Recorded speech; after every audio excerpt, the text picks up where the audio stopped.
But as you know, our next little session is the opportunity to think about the wicked issues in a part of the business that is less familiar to you. And delighted to welcome Michael Jarrett, who's with us, DCS from Sandwell, and Heather Loveridge, who's with us, who's an associate with the Staff College, and Meredith Teasdale will be joining Heather in the education session in a little while. So I think without further ado, Bethany is going to send us all off into our breakout rooms. And don't forget, you need to finish promptly by 4 so we can all come back for the next session. Good afternoon, everyone. I think we are a group of about 8 or 9. Welcome to, I think this is the penultimate session of your day, and I know you've had a very busy day. Hopefully some inputs that are going to enable you to go away and think and reflect, and certainly contribute to your thoughts about your future roles as DCSs. So I'm Heather Loveridge. You may have seen a little bit in the pen portrait, so I'm not going to say too much about myself, but I'm an associate of the Staff College. I was a Director of Education up in Telford and Wrekin until 2020. Had 30 years in education, and hopefully we'll be able to share some of my experience with you today. I'm going to be joined by Meredith, who is with us now. Do you want to say a quick word of introduction, Meredith? I've just started eating an apple, but I'll do that while I'm doing that. Yeah. Meredith Teasdale, I'm director, well, my title is Strategic Director of Children's Schools and Families at Cornwall Council, which is statutory DCS. I have education within that, but also health visitors and school nursings. And prior to that, I was Director of Education and Skills at City of Wolverhampton Council. Okay. Now, perhaps if you can just nod to this, I'm assuming that you know each other a little bit reasonably well as a cohort. Looks like it, so perhaps we don't need to go through all of the introductions, but I've certainly read all of your little biopics, so I know we've got quite a mixed background of people here, which is really, really good. Can I just ask, is there anybody from an education background here, just by any chance? No, right, that's fine then. So this session is entitled Exploring the World of Education. We've got probably a fair bit to get through in the next 90 minutes. And the way we propose to structure this, subject to you nodding your heads, is that I've got about 10 slides or so to get through first, which I hope will cover a range of issues, albeit not in the greatest of depth. And then perhaps we could pause and there'll be an opportunity for you to comment, to make observations, ask questions. And then if we've got time, we'll have a little break. And then we'll go into Meredith's session where she's going to share lots about her experience as a DCS, some of the challenges and some of the things to avoid and all of that. And then we can have a bit more of an interactive discussion. Does that sound okay to all of you? Okay, so if there are things as I'm going through the slides, if you just jot them down, I will create time, you know, for you to be able to ask questions and make comments. So without more ado, then let's see if we can start exploring the world of education. So I need to share my screen.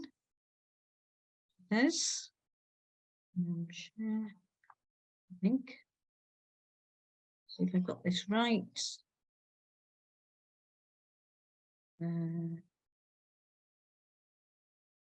Your screen sharing. Just bear with me a second. Right, from the beginning. Right, can everybody see those slides? Yeah, that's great. So I think we've introduced ourselves to say, I'm Heather and we've got Meredith. So the first thing I think I want to say is, this is what I'm hoping we will have done by the time we get to the end of the session. So first of all, develop your thinking about the role of the DCS in relation to education. That we will have explored some of the common complex issues that you're going to be grappling with for sure, if you're not coming across some of these already. I think the next one's really important, that you become more confident about exercising place leadership with all of those people you're working with, schools and early years academies and colleges. And the other one here, which I think is quite entertaining, is that you become a bit more bilingual.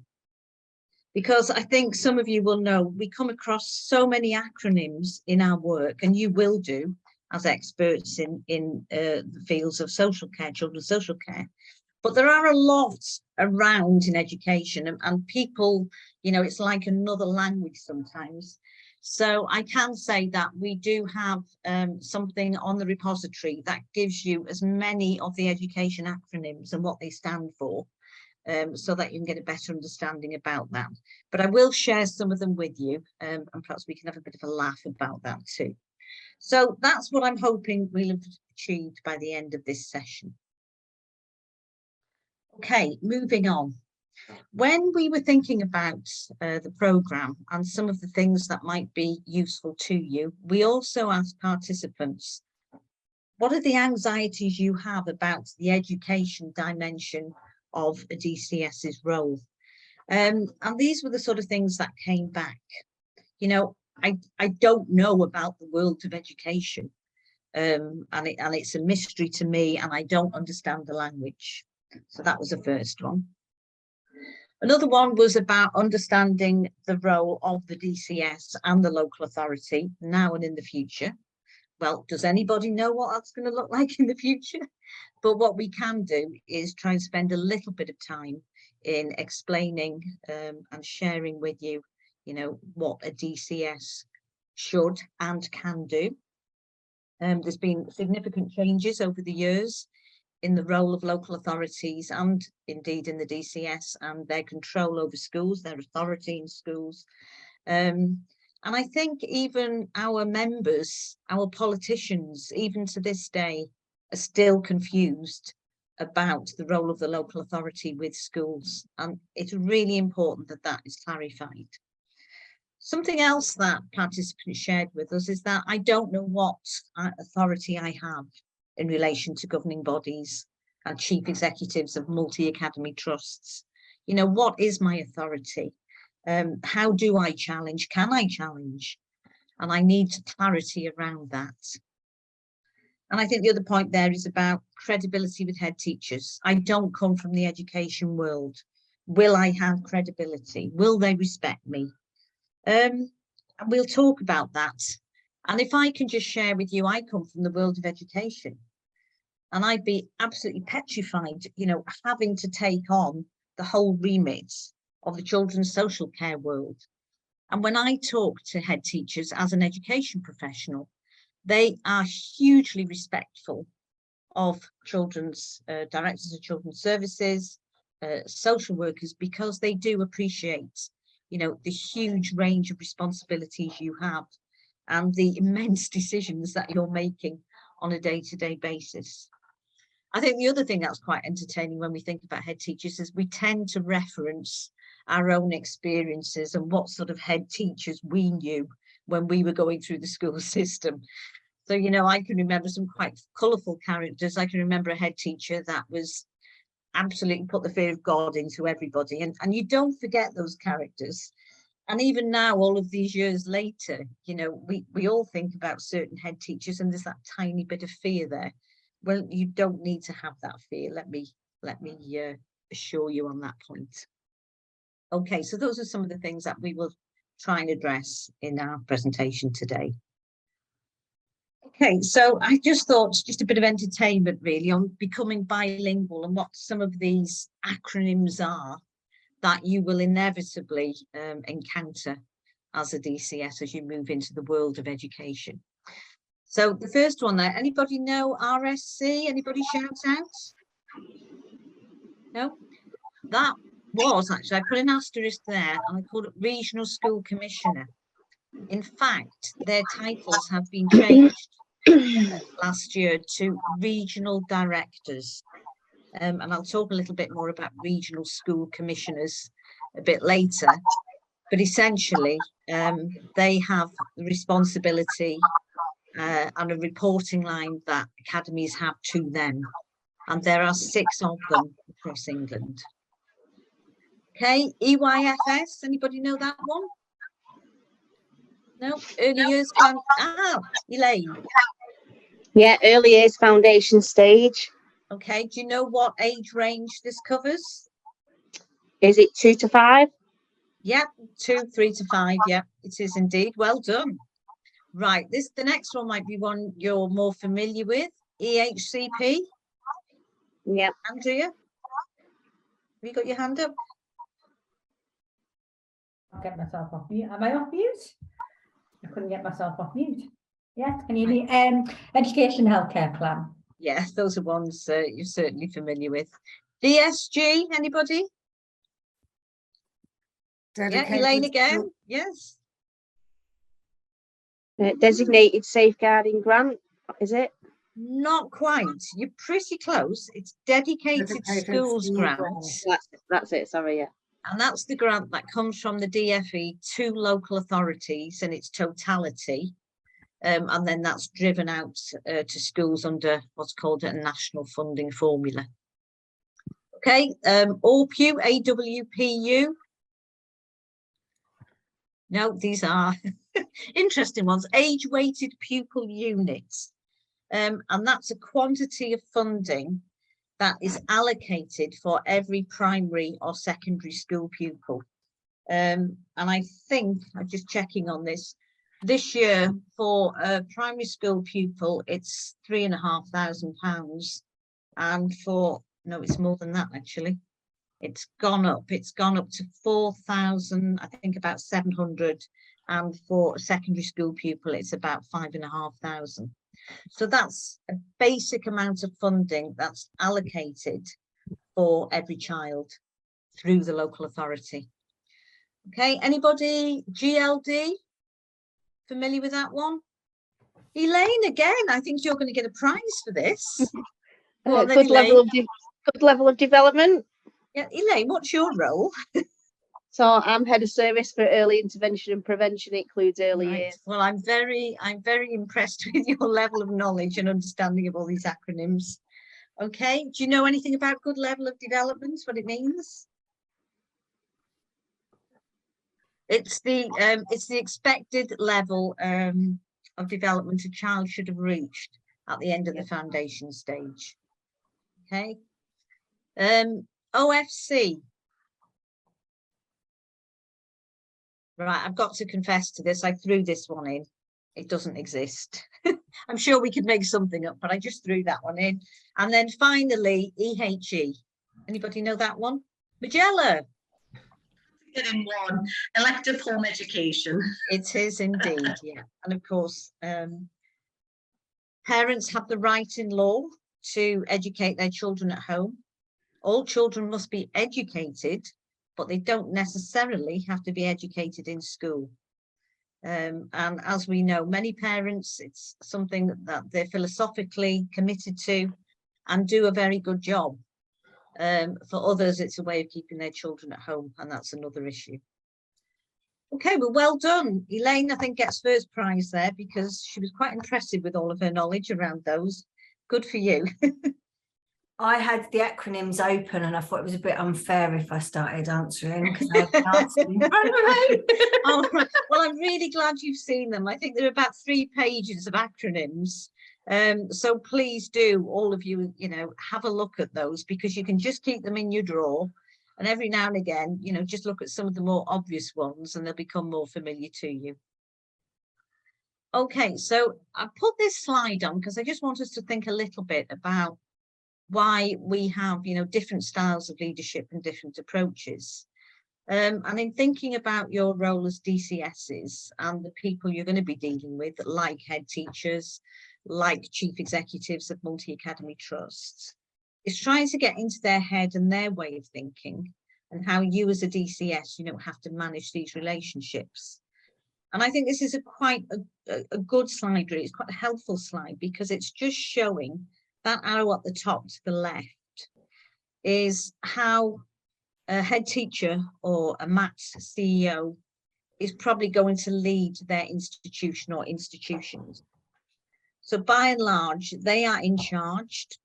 They are going to be adopting more of a sort of commanding style of leadership, setting direction, commanding authority, being accountable, championing an institution. They've got more of that single focus, whether it's on a single school or as a trust.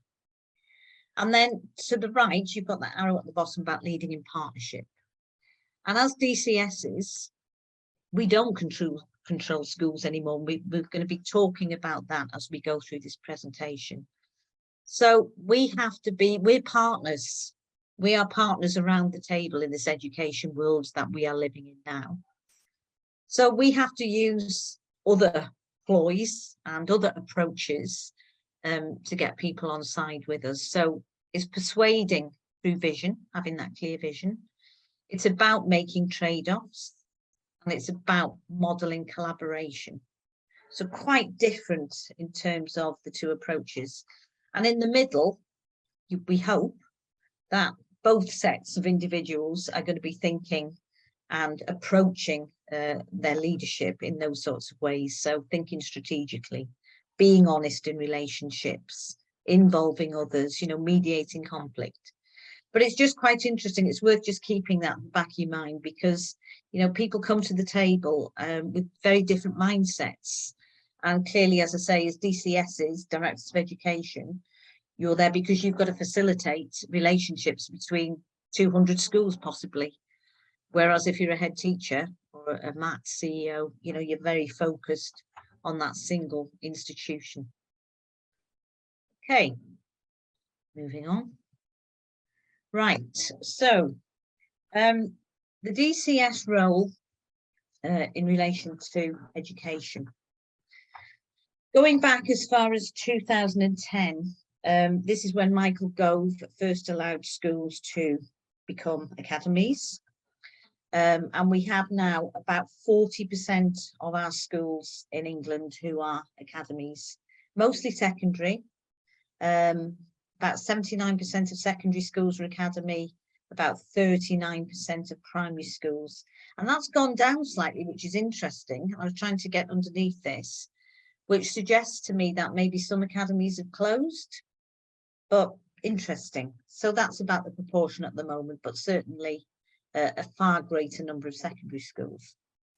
So the relationship has changed, and what was set out in statutory guidance for the DCS is that definition there about local authorities working with head teachers, schools and governors and academy sponsors and principals to promote educational excellence for all children and young people and be ambitious in tackling underperformance. So this changed role of local authorities, there was this perception that they didn't have, you know, such a significant role, that they'd lost their authority. There's still an expectation that the DCS is the champion for children in their area. So, and they are ambitious in tackling underperformance. So in your roles, as I say, as the DCS, you still have that responsibility and that overview of what is happening in your local area. Are schools performing? Are children getting a good deal? And if academies are not performing, then how can you do something about that? And we're going to be talking about that in a moment. But I think, you know, the biggest issue, one of the biggest issues you'll come across is that parents are still confused about who they should go to when they have concerns about academies, about what is happening in an academy. And very often they still turn to the local authority, they still turn to the local member who holds that democratic accountability for schools and making sure that children are getting a good deal. Because, as I say, parents, they don't know about the DFE and the regional directors or regional school commissioners, as they were, and who they should go to make that reference point. So as a DCS, we are still there as the champion for all children, and there are things we can do to ensure that academies improve and that issues are addressed.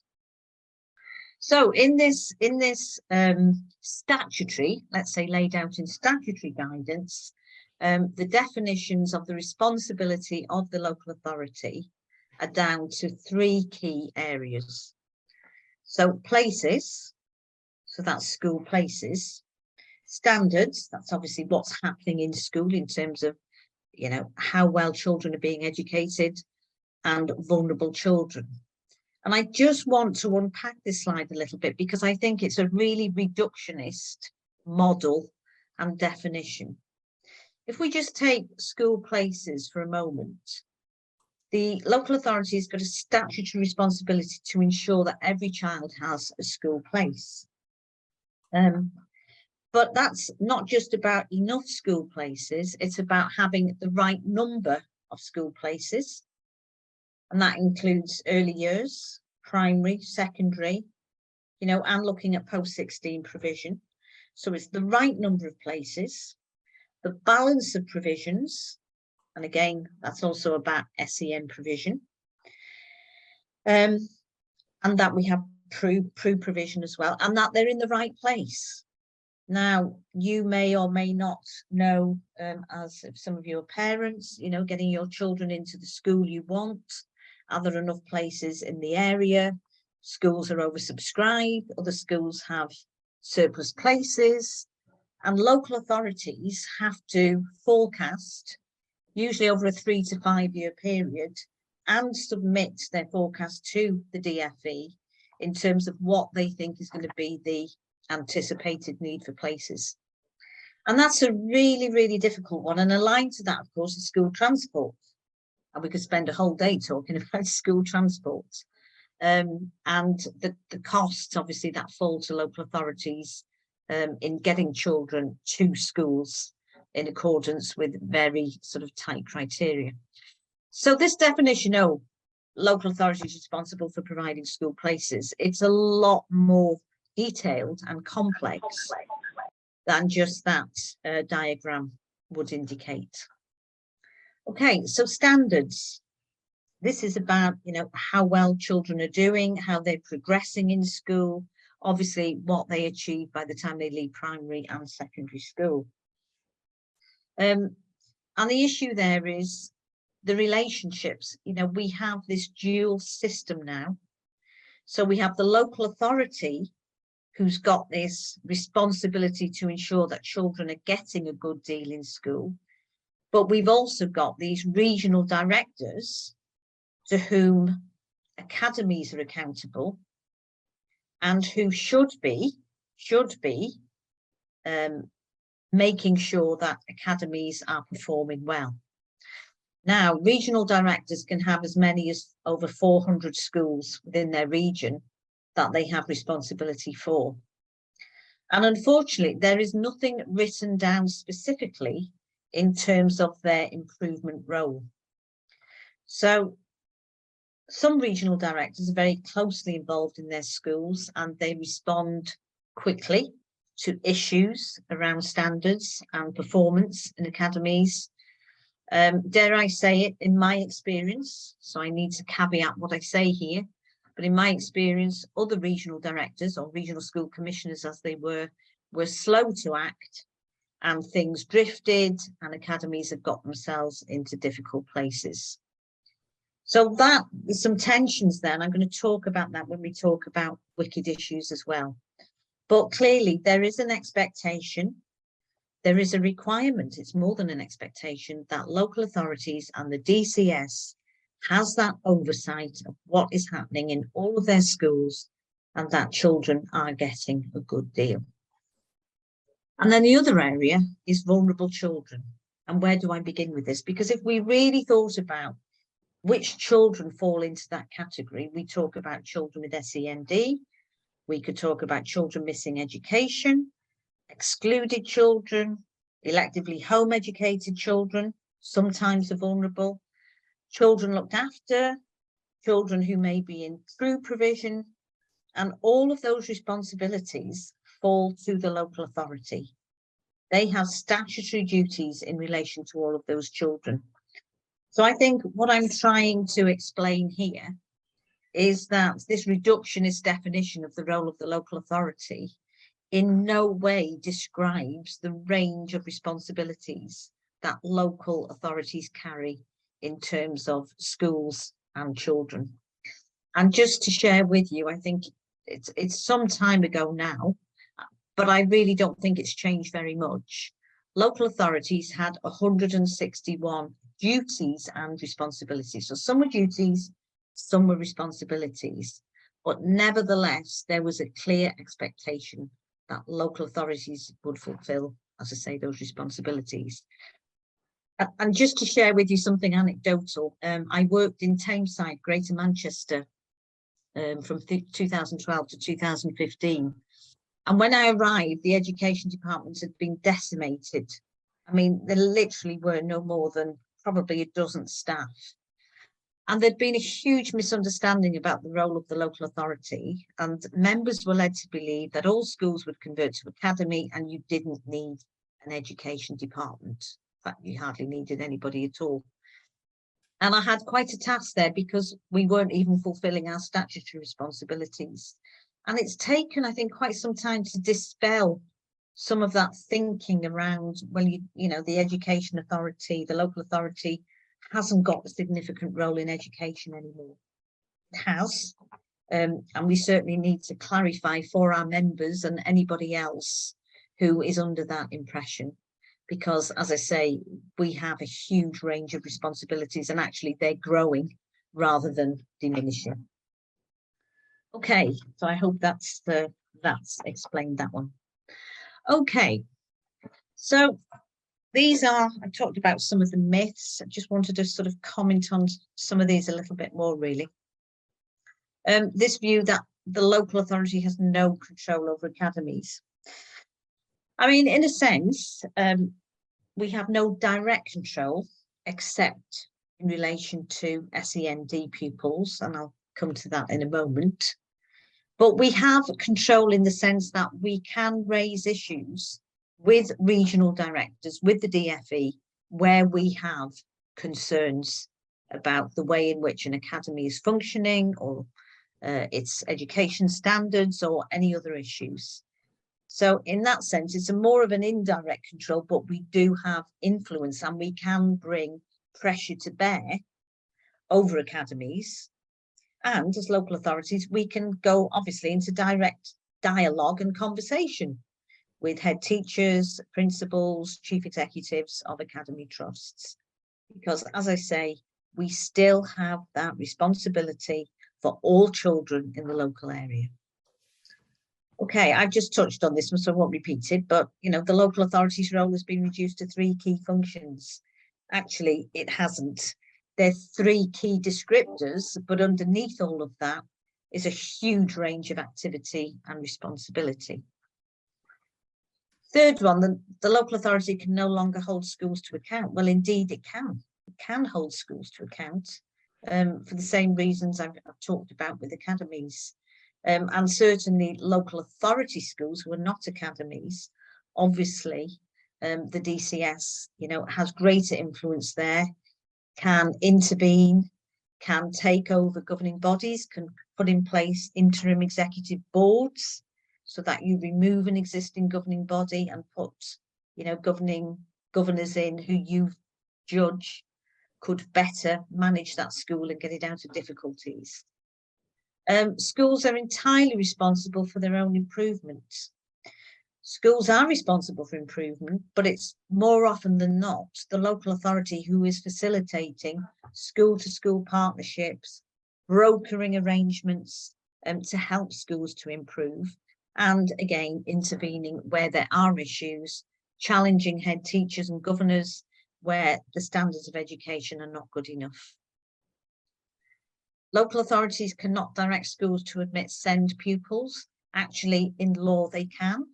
If a school says it cannot meet need of an SEND pupil, the local authority in law can write to a school, a head teacher and the governing body and say, we are taking the view that you can meet need and you must admit this child. There is recourse to the Department for Education, but again, in my experience, when it gets to that stage, most head teachers will say, oh, okay, you know, we accept it. And, you know, you come to an arrangement. It can be difficult, but you get through it really in most cases, and it's usually accepted. And then academies have total freedom over admissions. They don't. There is a code of practice on admissions that all admitting authorities have to abide by. So they can set certain admission rules and criteria, but there are still very strict criteria laid out in that code of practice, which academies have to abide by. And they have to work with local authorities over their admissions to make sure that, again, children get a fair deal. So that's just, as I say, a few of the myths I think that have been around and which we need to be clear on, really. Okay. Okay, moving on then. Addressing our fears. So this is just going back to some of the things we talked about in the beginning and some of the things that participants have shared with us and what they feel less confident about. So the first one there is about having sufficient information to ask the right questions and hold education settings to account. You cannot know everything. Directors of education, I've been a director of education, I know a lot, but I don't know everything because you have specialists in their field, just as you do, working as, you know, senior officers within social care sort of environments. There will always be people who are the experts who know the detail. So I think the first thing is to acknowledge is that know who those people are, understand what they do and who you need to go to ask the right questions. And it's about having sufficient information to be able to do that. You know, we talk about knowledge being power, but knowledge is about confidence as well. And I think it's like anything we go into that's new. If you've just got enough information, enough of an understanding, you can speak reasonably confident about certain things, then, you know, that does give and does hold sway when you do go and talk to your head teachers. You know, you can demonstrate that you've taken the time to find out, you know, about the issue, your understanding of the issue, and to be able to ask the right questions to challenge. So it's about that. And I think I really want to reassure you on that. You don't need to know everything. You need to be able to know enough to ask the right questions and where to go. I think the other thing to say with head teachers, it's always quite useful to pick them off one by one. When you're building those relationships, it's very daunting to walk into a room sometimes and you've got 20 secondary head teachers, some with the big egos and all very, you know, thinking their school is the best. It's always good to build the relationships first on an individual basis, and then have those sessions with them collectively. It's time well invested. I would always recommend that. Okay, so moving on, having the resilience to deal with difficult issues and challenge head teachers, academies, and whoever else, Ofsted. It's hard work. You will know yourselves through your own work. There are issues that can take a long time to work through. And head teachers will come back and they will challenge and they will say, can't, won't, not our responsibility. And I'm not saying that's the case every time, but it does take resilience, and you do have to take a long-term view sometimes over some of the issues that you're trying to work through and resolve. And I think, you know, it's that issue of living with tension, living with uncertainty, but eventually things do work through and you do come to some sort of resolution, but it's having that resilience to do that.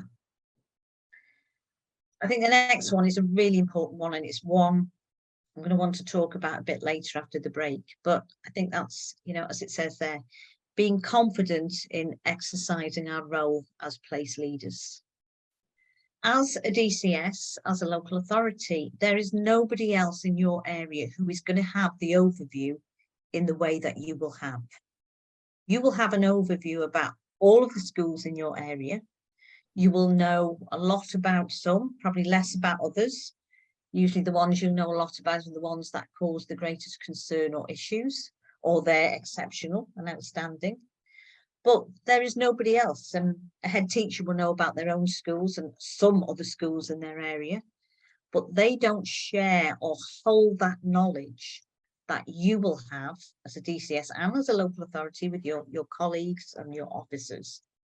So you hold something that they do not, and that is really, really powerful, because you know what is going on in your area. You know where the pressure points are, where the issues are. And I think that's really, really important. And it's really important that you exercise, that role as a place leader, and that you take people with you. And I'm going to give you another example of my time in Telford and Wrekin, where nearly all schools there, secondary schools, were academies, and some quite powerful and influential chief executives of academy trusts. And I went to meet with one day who had Sir in front of his name, and he asked me why I had come to see him, because he was the chief executive of an academy trust with schools across 3 or 4 authorities. And I said, I'm here because there are Telford children in your schools, and I want to work in partnership with you, because this is, they happen to be in academy schools in Telford, but they are Telford children, and therefore I have that responsibility. And I think that's really important, because he didn't get that for quite some time. The time he did get it, when COVID hit, and then all of a sudden this was all about Telford children and what was happening in Telford. So I think that's really important as well. Just looking at the other one, understanding DCS as a key influencers. And I think the point here is that there are expectations from you as DCSs. Schools actually look to the DCS for direction, for help, for support, for leading them forward, for having that vision, for having a narrative about what we want to achieve for children in a particular area. What is it we want? How are we working together? And how can you influence other people? So it's not just schools. It will be influencing your colleagues in the local authority. It will be influencing health, people you work with in the health sector. It will be the police, because all of these people have a contribution to make towards children's lives, how children can thrive in schools, and how schools can improve themselves. So your role can be pivotal in terms of how you draw people in and how you take people with you. And I think there is a very clear expectation that you do that, and you should not shy away from that. The next point there is about bringing strategic coherence to local education systems. Our systems now are so diverse. We've got standalone academies, multi-academy trusts, we've got diocesan authorities, we've got free schools. We are working in it, and we've got local authority maintained schools still. So it is a very, very diverse system. And as the DCS, you can bring that strategic coherence, to the area, to the whole of the education system. College principals, bringing them round the table, sharing a vision, developing a vision, and working together. But one person, somebody needs to do that, and that needs to be you. And then finally, I got there about working in an alliance, across with education settings. And I think that's the point about how you build those relationships with partners. If they are seeing that you judge that they are part of an alliance, it's not a local authority doing to, you must, we are going to do this anyway. This is about building alliances together. And that's about trust. It's about people feeling equal partners around the table. It's about people themselves feeling that they can influence and shape. And this takes time too, but it's time well invested to build those alliances, and also to get schools themselves to trust each other and work together. And all of this does take time, and it's something you have to do over time. But I would say these are really important things for you to take away with you in terms of getting people on side, you know, and all sharing that vision about what you want for children in an area. Okay, I hope I'm not going too fast here. Okay. So, what is coming up? What have we got coming our way? Budgets, school budgets, always a difficulty. We work now with what's called a national funding formula. So every local authority gets an allocation each year through what is called a national funding formula. The idea of the national funding formula is to bring greater equity to the way in which every pupil and school is funded. So we now have, as we talked about earlier, age-weighted pupil unit of funding, which gives every child a basic amount of funding for its education, his or her education. So a school will get, if a school's got 500 pupils, primary school, it will get 500 times £4,405 per pupil, and then it will get top-ups in accordance with other criteria, and that might be around deprivation, about pupils' starting points, about rurality, but there were huge inequities in the past, and it was a bit of a postcode lottery. And so really, since 2018, the Department for Education has been working towards achieving, I suppose, greater equity in terms of local authority funding. That has meant that some authorities have lost out. Their funding has gone down, whilst others that were very poorly funded have come, you know, higher up. So there is greater equity. But I mean, you all have heard, you know, we've got problem now with teachers' pay, and we've got some teacher strikes, so there's funding have to be found for that. Schools have had to go, like everybody else, through the issue of, you know, fuel costs going up and other costs going up, and the whole issue of SEND budgets, which I'll come to in a moment, which I think, apart from 10 authorities, are overspent in every authority across the country. Academisation of all schools. Is that going to happen? It's linked to the next point about the Education White Paper. We've seen the new Minister, Gillian Keegan, in post. What she has now said is that the White Paper that was introduced last year will not progress, but we will be prioritising some aspects of the bill. Now, my view on that is that the DFE would still like to see schools as part of academy trusts. I'm not saying that that will become, there'll be legislation around that, but I still think there will be a push around that. And again, just to share with you, you know, those schools that are still local authority maintained, mainly primary schools, are bewildered around all of this. If we're to join a trust, who should we join? We don't understand what the implications are of this. And again, the local authority can help its schools. It's not for you necessarily to direct a school to go and join a particular trust, but, you know, they need that knowledge and understanding of what does it mean to be part of an academy, so that at least they can make informed decisions.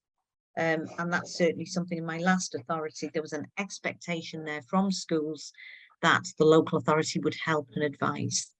But it's going to be interesting to see what comes out now, you know, over the next year. If we're not going to see progression of the White Paper, what aspects of that bill will be progressed? So it's watch this space. We did see as well, closely on the heels of the White Paper, the SEND Green Paper, and there's been a big consultation around this. We believe that this will be enacted, but it is going to take some time to get through legislation. It's certainly going to, I would say, be a couple of years before they're able to implement all that is in that SEND Green Paper. The reasoning behind the introduction of that paper was that, you know, from 2014, when we had the new code of practice around SEND, It was intended to make things easier for parents, greater clarity around access, better provision, processes shorter.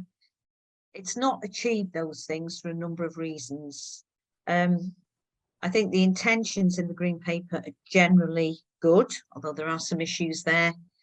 But as I say, again, it's about watching this space and see how that unfolds in the coming months. The other thing I've mentioned there is delivering better value. So that apart from, again, as I said, 9 or 10 authorities, every authority in England has been overspent on its high needs budgets. That's essentially the funding it spends for SEND pupils and students.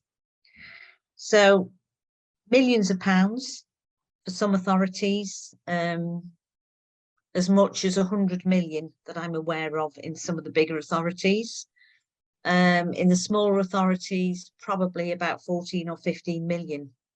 Now, local authorities are not holding money in a central pot to meet the overspends on their high needs of their DSG. So there's a big issue around this at the moment. So the government's introduced a programme called Delivering Better Value, and 55 authorities are currently involved in that. And that is about expertise that's brought in externally to come and look at how local authorities are delivering the SEND provision and how they're managing their high needs budgets. So that's a big programme of work. There's also another programme of work for those that were hugely overspent. And I think that was about for 5 or 6 authorities. I'm just trying to think of the actual title of that now. It's escaped me, but again, they were the ones that were as much as 80 or 100,000 overspent, and they've already been through a programme and are working through that in terms of how they're going to manage those overspends. So that's a big issue for local authorities, SEND and high needs budgets. School buildings, well, the government has pledged extra funding for school buildings. I think it was at an all-time low a couple of years ago. So little spent and so little investment in school buildings. But the government has pledged, I think it's about 6.4 billion for investment in school buildings, because we still have so many schools that are not fit for purpose. So a huge backlog again of school buildings works. Something for you to watch out. Removal of school improvement grants. Up until this year, local authorities were directly funded for their school improvement duties. That's mainly around monitoring quality of provision, making sure, facilitating some of that school to school support. But the DFE in its wisdom decided that they were going to remove that grant this year, 23-24, because local authorities now have to go to their school forums, their school budget forums, and seek the consent of schools for funding from DSG to support school improvement work. And this is what has been happening increasingly over a number of years. Local officers in local authorities, the DCS, has to go to school forum, which is made up of head teachers and governors and diocesan authority representatives, and seek their permission and agreement for funding to be made available for specific things. And that includes their statutory responsibilities, which seems to me a ludicrous situation, because they have to go every year. And trying to plan on a year-to-year basis is impossible. So that is going to go this year. So that's another element. It's another difficulty for local authorities in terms of how they supplement that grant, or indeed they seek to get permission from forum for that money to be reinstated. I know all of this is quite complicated, but these are just high level headlines. And if you take some of this away, I think it'll be helpful. The other thing, of course, you will know about is integrated care system and the opportunities that can bring in terms of, you know, getting the children's agenda in there. And I think there have been some concerns about where children feature in the pecking order of some of that planning. Hopefully you in your roles are going to be influencing that, making sure that things are more joined up, you know, particularly things around children's mental health, which is a huge issue, as you will know, and making sure that, you know, the children feature significantly in the planning and the provision around all of that work. And then, of course, we've got the government's stated intention to level up and investment in particular areas around England. We need to see how that unfolds and make sure that those local authorities, you know, that are given additional funding, how that is used, how you come together with other partners to maximise that additional investment. So those are just a few headline things for you to think about that are probably going to be coming up in the next 12 to 18 months. Okay, I hope that's helpful. The other thing I didn't mention there actually around SEND is the new inspection framework, which is kicking in the spring. Now the spring can mean anything. I suppose it could mean any time now, or it could be round about May, we don't know. But there is a new inspection framework for SEND. And that is going to be focusing much more on outcomes for children and young people. And they've said there hasn't been enough of that in previous inspections. So very much so, how has SEND support, how has investment changed the lives of children and young people? How is it enabling them to move on and to really achieve their best? And that is quite, I looked at that framework in a lot of detail. It's going to be very challenging for local authorities, particularly in light of what I've said about, you know, all of the budget difficulties. Okay, I'll keep going.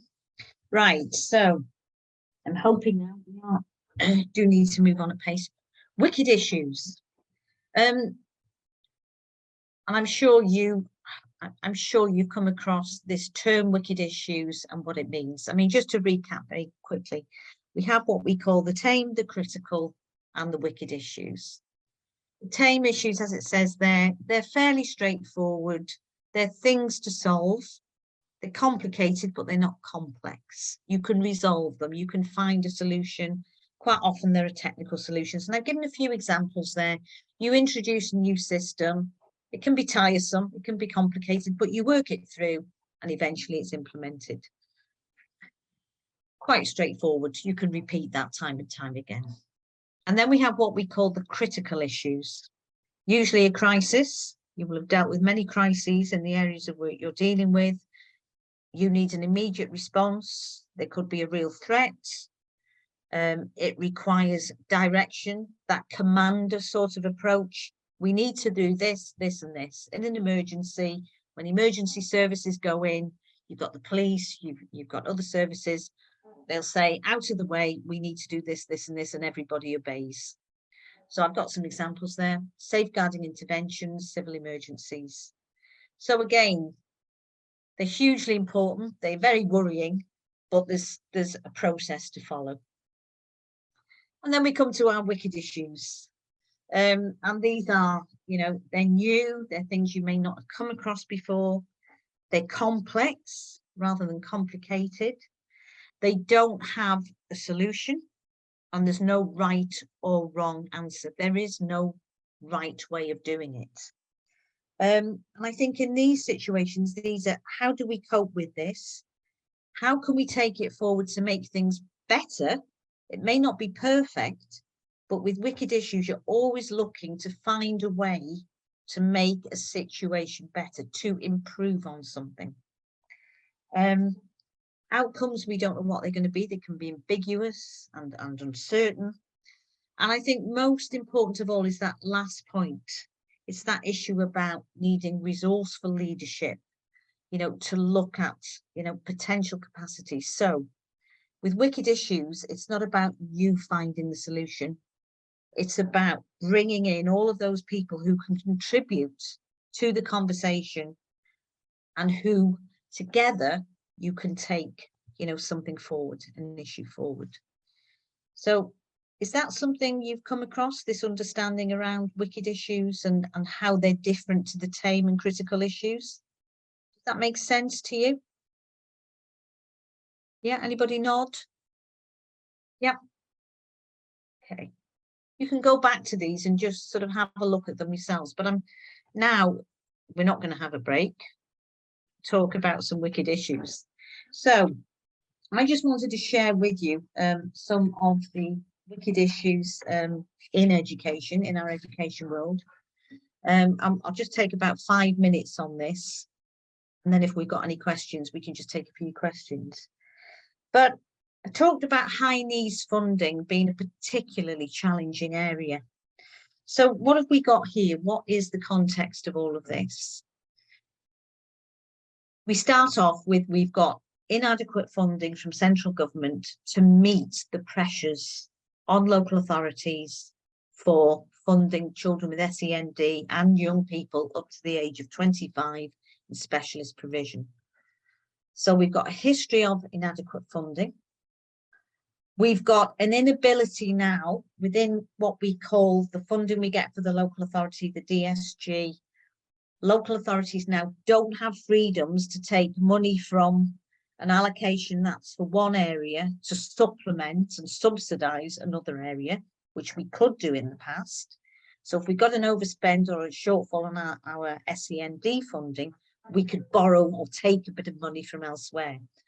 That now is not allowed. We've got placement costs that are being driven up and up by providers. And that is really hard, as you know, to exert influence around that and control those increasing costs.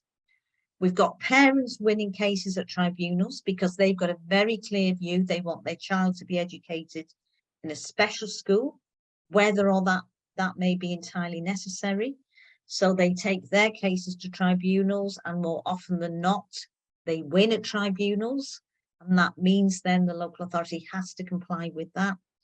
We've got increasing numbers of children requiring special school places. And we've got schools, whether they're maintained or academies, who can be uncooperative and refuse to admit children with SEND. And that's, you know, all of those things together are really, really difficult. And the other thing is local authorities may have insufficient provision anyway to meet the range of needs that they need to provide for in terms of their local area. So that's a really tricky one, and that's why so many local authorities now are in this position of having these significant overspends on their SEND budgets. And whether the Green Paper will help resolve some of that, I mean, we don't know, but it's going to be a few years for that to work out. And you just have to try and pick some of those things off one by one. You know, it's about how do a group of local authorities come together and exert some control over some of those providers' costs. And you'll be aware of this within your social care sort of work.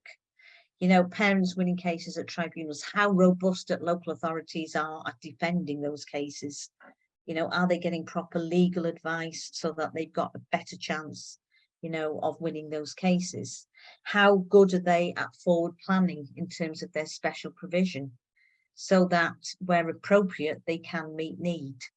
And it's a really, really difficult area, but that is certainly one you are going to come across and will always be there to a greater or lesser extent. Another one I think I wanted to touch on was underperforming academies. So as we said before, the local authority cannot intervene directly, but it can have those challenging conversations with academy principals, with academy sponsors, but sometimes they're unwilling to engage. So they keep you at arm's length. That's not always the case. I think you'll find by and large, you can build good and really positive relationships, but sometimes they won't engage. You can then refer to a regional director. They don't always respond very quickly, and in the meantime, things are drifting. The academy is going into, more difficulties. Parents in the meantime are confused, and you feel very frustrated, I think, that you're not able to effect, the changes and the improvements that are needed more quickly. And you just have to keep exerting that pressure. You just have to keep bringing pressure to bear. And you have to direct parents as well to the place where they need to go to raise concerns. I think the other point there as well is that, there's been this research that there are not enough multi-academy trusts adding value to schools and to the education system. And it's this issue about who holds accountability for the performance of academies and academy trusts. And this is where regional directors really need to be told quite specifically, that it is their responsibility. And then the other one, I'm just going to do this really quickly because I know we have to finish at 4 and I want Meredith to come in soon, is the issue around place planning.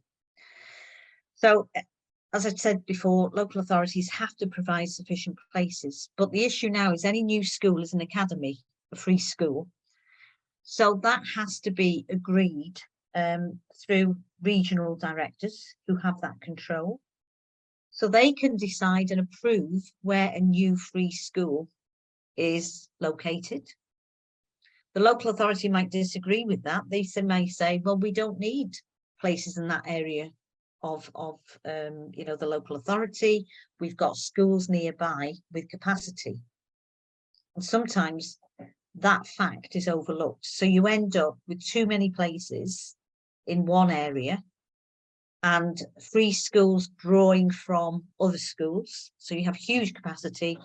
You have oversubscription in other schools in different parts of the authority, and that can be a real problem.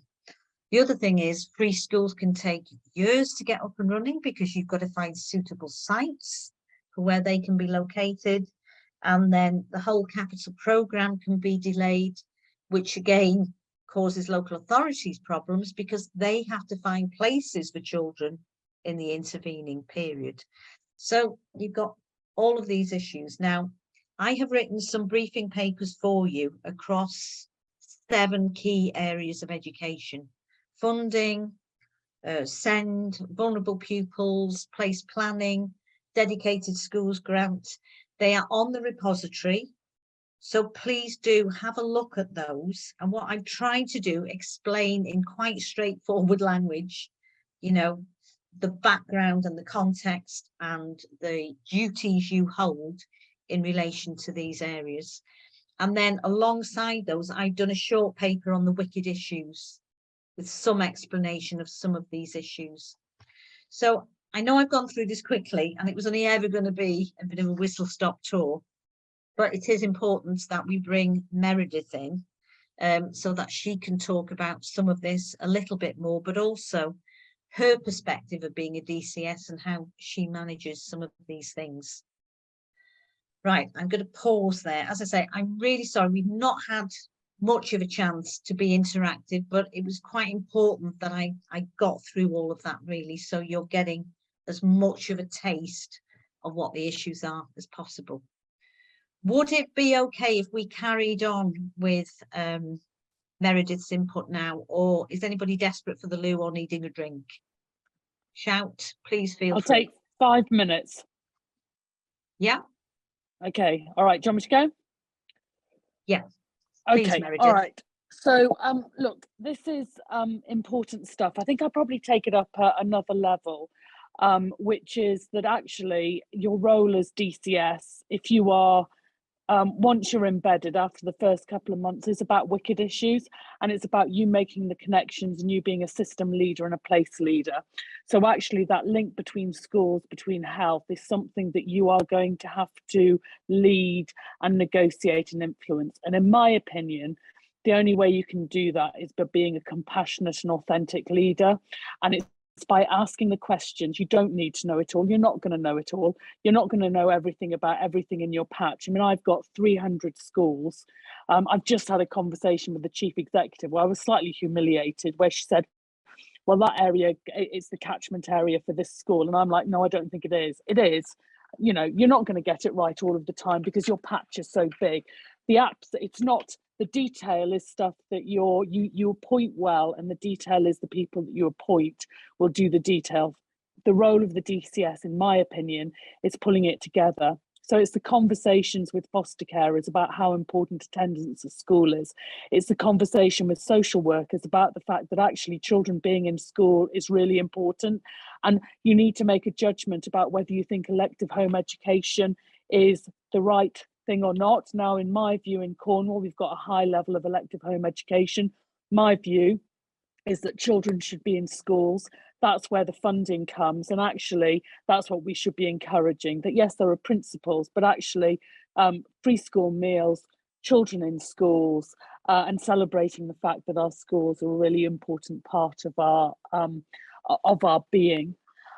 I think the other important factor, and this will be, you'll know this, it's about triangulation. It's about listening to a range of different voices and making sure you're coordinating that together to understand whether there is an issue in place, and then how, and then thinking and reflecting, and again, talking to people and listening about how you're tackling it and how you're using different leaders within that space to tackle it. So, you know, there are different answers in different places. So, I don't know, in Foy, those of you who've been lucky enough to come to beautiful Foy, you may well use the elected member who's a consultant in the A&E, who's also a leading minister in the church, who's a great influencer in place about some of the conversations with the school, whereas in another place I might well use somebody different, as well as using yourself and your own staff. But what I'm saying is, look, you've got to look at all of the different wealth of people that you have in place that you can use to influence.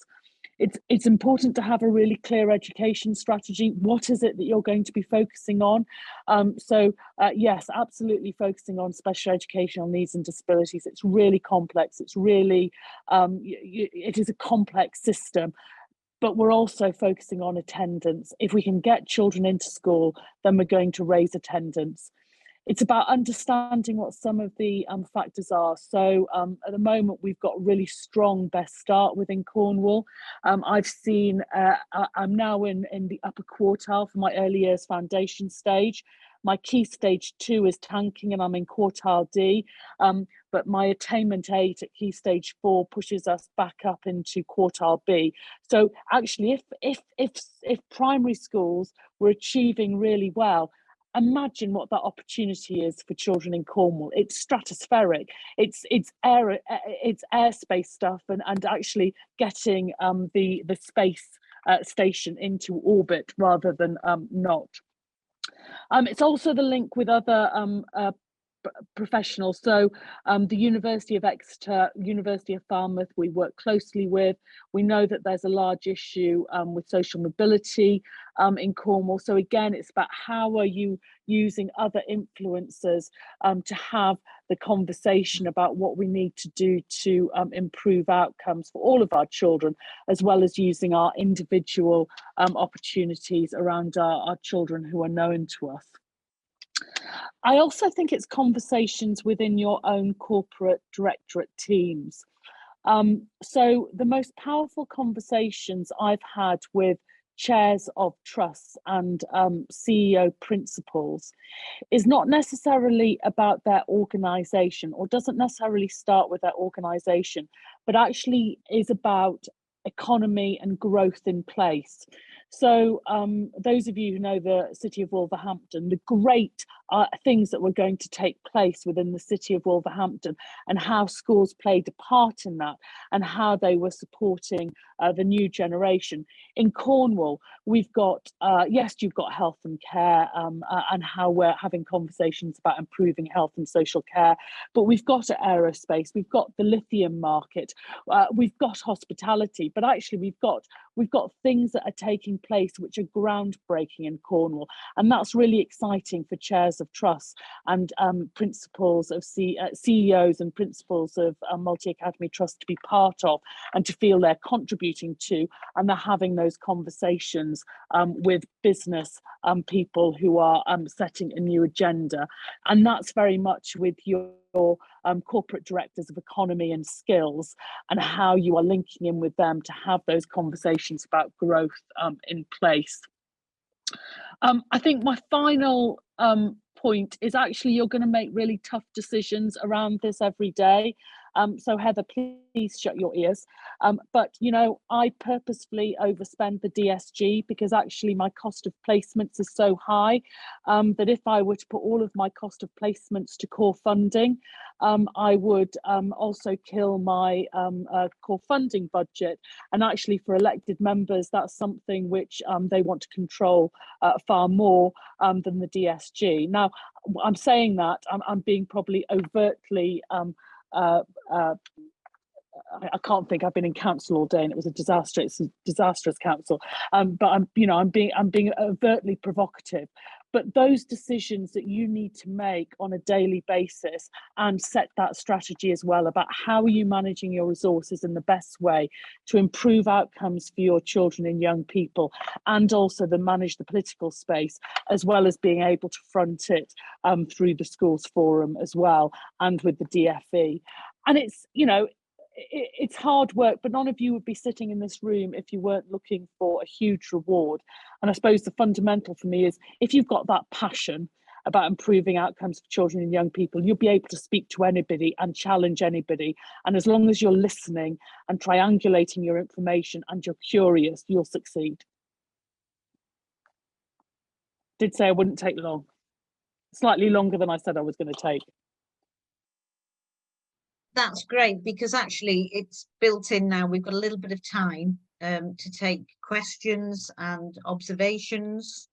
I think the one thing I would just say as a sort of concluding comment is that, I mean, we don't know where we're going with education in the future. And in some senses, that's always been the case, and we've got on with it, haven't we? You know, those of us working in education. But I think it's about keeping that focus on, you know, creating a system that will help children, you know, do their absolute best, which is what Meredith has just talked about. Whatever the structure is, however diverse the system, you know, as DCSs, as local authorities, you know, how can we, with our partners, bringing those partners together, absolutely give children, you know, those opportunities the absolute best we can. And it's just keeping that focus, keeping that moral compass. You know, it's about doing our absolute best for children. And I've done a little bit of work. You didn't mention belonging this time, Meredith, but I've been doing a little bit of work and did do in Telford and Wrekin around a belonging strategy, you know. And if children don't belong in school, where do they belong? And I carry that with me wherever I go, because as Meredith said, children need to be in school. So I will add on to that. So we did just lift, and again, this is something that you should do, is just lift things from other authorities. Belonging strategy, absolutely key.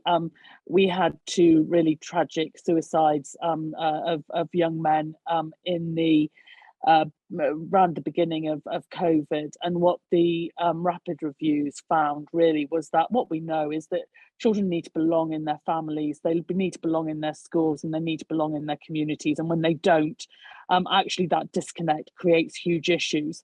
The belonging strategy is really good at making that clear and in the right language for schools. And actually for quite a long time, our working with schools around that implementation and drafting it for Cornwall meant that our exclusion rates were really low. Unfortunately, thanks to the behaviour policy coming out from the DFE, but exclusions aren't quite the same. The belonging strategy is still doing its piece, but you know, and that's the tensions that you face on a day-to-day basis, that suddenly you trip yourself over and you look at the DFE policies about, you know, actually children need to be excluded from schools, and some schools are interpreting that into whether they have white or black coloured socks, which for us, we know for some children that is the last thing on their agenda at the start of any day, and probably for some parents, and they're being excluded for those kind of things, or certainly suspended. So and it's how do you challenge, how do you create sort of that Obama, they go low, we go high, and we keep going high to set out this is the way that we do things here, and get the greater number of people with you. Okay, thanks, Meredith. Right, are there anybody like to raise any issues now, ask any questions? Heather, can I suggest you take these slides down? It just creates Oh, yeah, space sorry. on screen to open up the conversation a bit. How's Great, that? thank you. Sorry about that. Okay. No, that's all right. Nisha? Heather, thank you so much for the presentation. I always thought, I put myself for this group because I feel education, I don't know much about it because my background is social care. Where I'm from Staffordshire, and we had a transformation. So I'm in a unique position because all of SEND sits into children's social care in our new model. So I have had some insight, because whenever things go into tribunal and whatnot, I've had to speak to my, AD for education and inclusion about what do I do with this? How have we done things and stuff like that. So, when myths, I found that slide very interesting, and I think I'm going to pore over it once the slides deck is sent to us, because part of me always thought that, right, majority of our schools in Staffordshire are academies. You can have those conversations and engage with them, but I felt that we really don't have any powers to influence them if they decided to not jump on the bandwagon with us. And then comes this issue about parents wanting their kids to go into certain schools, and our EHCNA process and whatnot decides one way or the other, because our focus is to amalgamate more children into mainstream education, and making sure the mainstream education system is geared to address those needs. So that's the direction of travel for us. But majority of the times when we end up in tribunal, we lose, and we have to give in to parents' requests. So again, that question about directing schools, is there any differentiation between what sort of schools you can direct and what sort you can't? And regional director role, now I'm going to find out a bit more about it. Even though I know of who it is, I've not seen them play an active role in addressing any of this. So how, theory versus practice. So how does it work in reality, and what is theory? So some kind of understanding will be helpful. I'll go back and find out myself, but anything that comes from you will be helpful. Right, if I just answer some of your immediate questions, and then Meredith, if there's anything you want to add. In terms of schools, the one area that the local authority can direct academies and is maintained schools is in the area of SEND. So if a local authority judges that a school could meet the particular needs of an individual child, and of course they'll all be different, and that won't be the very high level SEND needs, but if a local authority judges the school with some adaptations or whatever, then it can write to the head teacher or the chief executive of the trust and say that we are directing you to admit.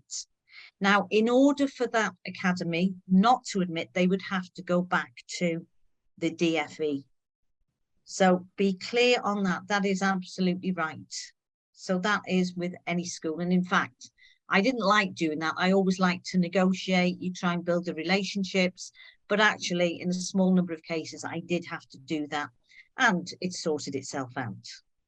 The issue with the regional directors, I think it's the point. Sorry, Heather. So yeah, we can local authority can direct academies, but I'm assuming not private independent schools. No. Okay. Yes.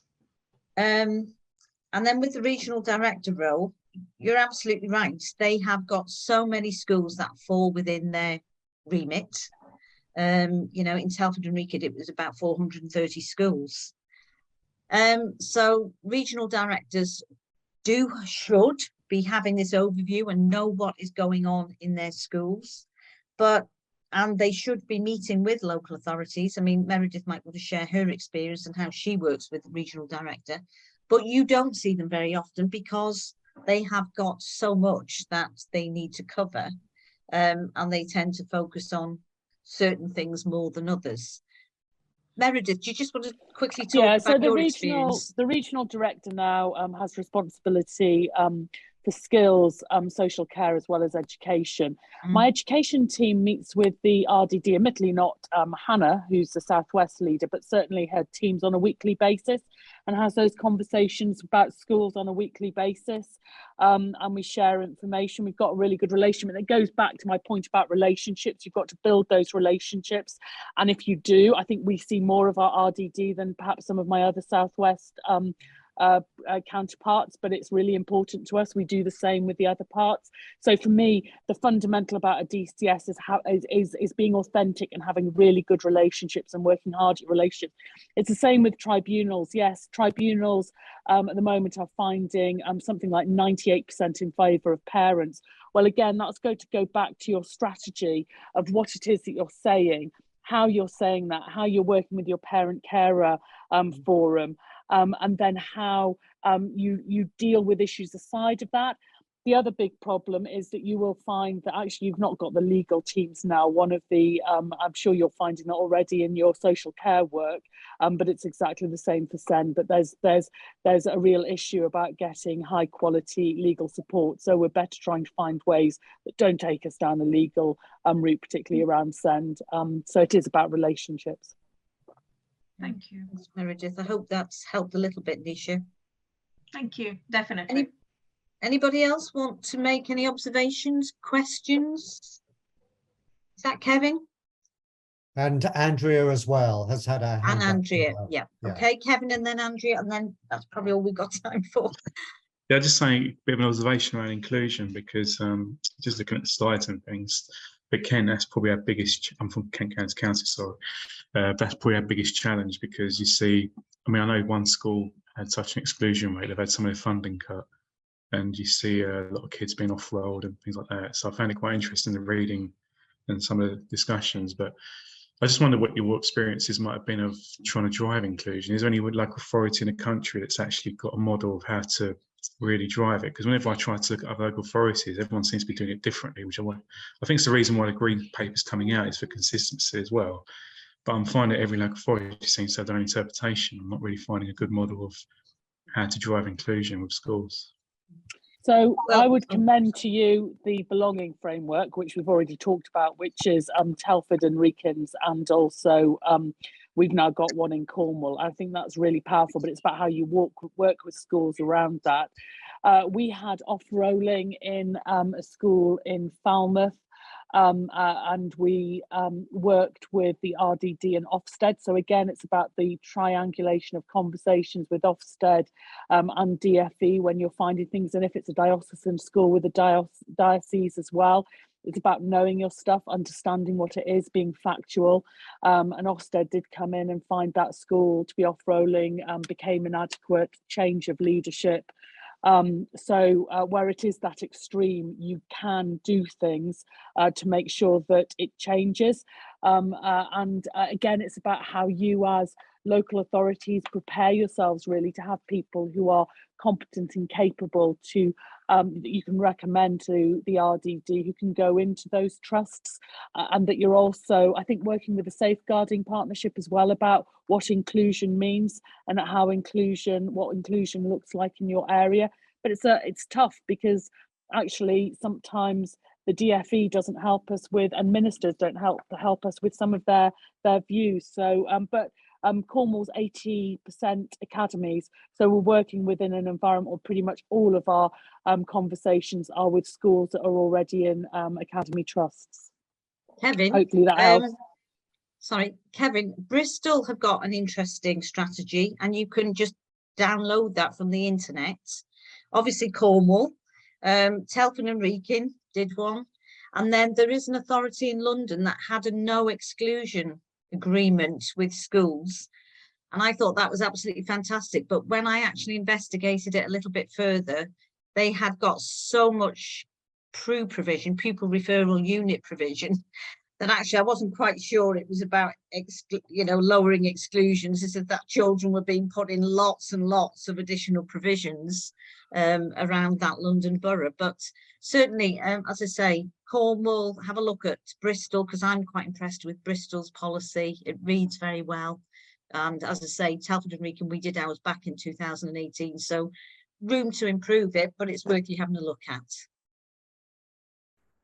Okay. Anybody else?